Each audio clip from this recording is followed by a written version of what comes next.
استاد، فردی دچار کبد چرب شدن، شما چه درمان خانگی رو توصیه میکنید؟ من در مورد کبد چرب و بیماری‌های کبدی خیلی توضیح دادم. حالا الان باز در مورد کبد چرب شما سوال میکنید، من الان باز توضیح میدم.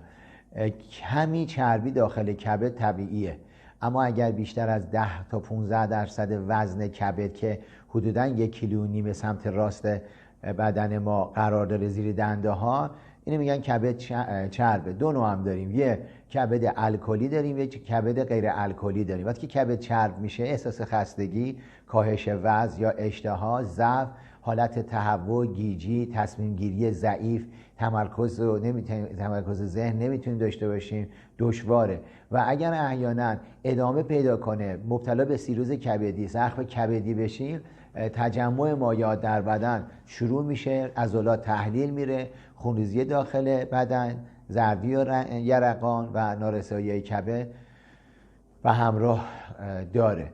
بهترین درمان ماساژ بادکش درمانی حجامت. بادکش درمانی رو ناحیه کبد یه شب در میون تا 14 جلسه میتونین انجام بدین. بادکش گرم و خشک ناحیه کبد درمان تکمیلی هپاتیت، درمان تکمیلی تنظیم آنزیم‌های کبد، درمان تکمیلی سرطان کبد، درمان تکمیلی بیماری‌های حاد و مزمن کبد مثل التهاب کیسه صفرا. حجامت آب بین 2 تا کتف شما میتونید انجام بدید هر 40 روز یک بار. ماساژ کبد رو میتونید انجام بدید. در قدیم آجر رو داغ میکنن، لای حوله میپیچیدن میذاشتن رو کبد که درد کبد ساکت بشه. میتونید از کیسه آب جوش استفاده کنی. شما میتونید انگشت وسطتون رو ماساژ بدید. وقتی که انگشت کل انگشت وسط رو ماساژ میدید باعث میشه که تنظیم کبد، یعنی کبد ریکاوری کنه، عملکردش بهتر بشه، سبکتر بشه. گردش ارزم حضور شما خون رو بهبودی میبخشه، تسکین میگرن، گرفتگی عضلات و بیماری‌های کبد هم درست میکنه. میتونید نقطه پایین، یعنی بند پایین انگشت وسط رو به صورت دورانی شما ماساژ بدید. این عمل هم برای بیماری‌های کبد بسیار مؤثره. میتونید شما بین، یعنی گوشت بالا بین شستتون و انگشت بعدی رو، جایی که با هم متصل میشه، رو اون گوشت بالا رو به صورت دورانی 2 دقیقه ماساژ بده. این هم ماساژ کبده. میتونید روی کبدتون رو روغن سیاه دونه ماساژ بدید و کبد آرام بشه. چرا؟ چون جریان خون بهتر میشه. وقتی که جریان خون بهتر بشه درد ساکت میشه. خدمت شما عرض کنم که خون بیشتری میرسه به اون عضو، التهاب و تورم هم از بین میره. سعی کنید یک، غذا زیاد نخورید، پرخوری نکنید، آب تگری نخورید، غذای سرخ کردنی نخورید، غذای شور و چرب نخورید. بهترین درمانی که وجود داره روزه درمانی. اگر ما 1 ماه رمضان رو روزه بگیریم این بیماری ها رو نخواهیم داشت.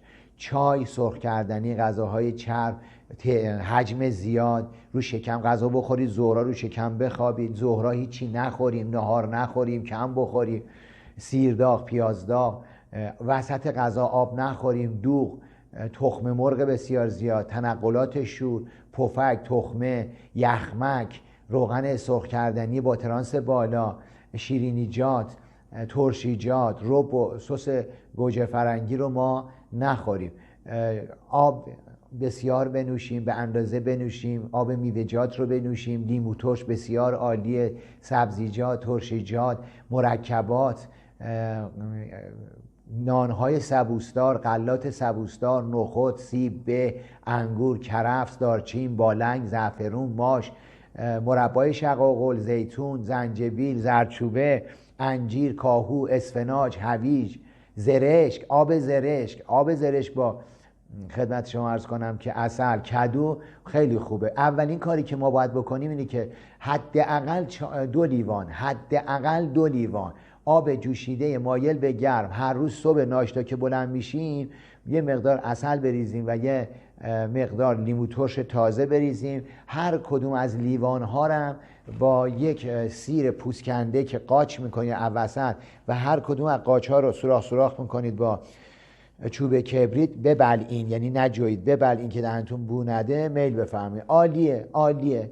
شما میتونید در طول روز جعفری رو، سبزی جعفری رو بشورید، روش لیمو ترش بریزید، با غذاتون میل کنید. خود لیمو ترش عالیه در درمان بیماری‌های کبدی و چربی کبد، بسیار کمک میکنه، از بین میبره. زغال لخته خوردنش، آبش بسیار عالیه. ما باید شیوه غذاییمون رو تعویض کنیم، از خوردن گوشت قرمز بسیار زیاد سرخ کرده دوری کنیم، به جای گوشت سویا استفاده کنیم. شام حتما بخوریم ولی شام چرب نخوریم. سالاد بخوریم، سالاد کلم، هویج، کاهو، تربچه، سرکه، سیب زمینی پخته، آبقوره میل کنین. شما که غذا میل میکنی با 3 تا دونه 4 تا دونه بلور نمک کارتون رو شروع کنی، با 4 تا بلور نمک کارتون تموم کنین. غذا رو به پر نخوری، پرخوری نکنین. غذا خوردید رو شکم نخوابید، وسط غذا آب نخورید، نوشابه گازدار نخورید،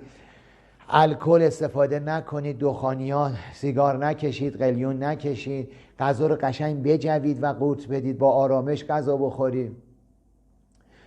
یه مشت روزی برگ زردآلو بخورید. اگر تابستون زردآلو تازه میل کنی. توی کتاب مفاتی شبای جمعه تاکید کرده، روزهای جمعه تاکید کرده برگ کاسنی بخورید. شما دمنوش کاسنی، دمنوش برگ کاسنی، ریشه کاسنی میل کنی، دمنوش زنجبیل میل کنی.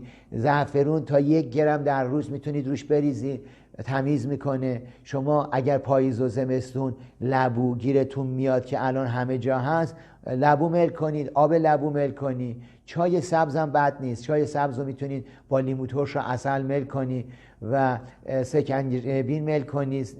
عرق کاسنی خوبه ولی دمنوش کاسنی، دمنوش خارشتر، دمنوش برگ درخت بید، دمنوش شاتره. ببینید عرقیجات رو من کلی صحبت کردم که عرقیجات خیلی خاصیت نداره. وقتی که شما آب رو مقطر میکردید و بعد بخارش رو سرد میکردید، اون املاح آب نمیامد بالا. بنابراین انتظار نداشته باشید عرق کاسنی خاصیت کاسنی داشته باشه. دمنوش کاسنی استفاده کنی.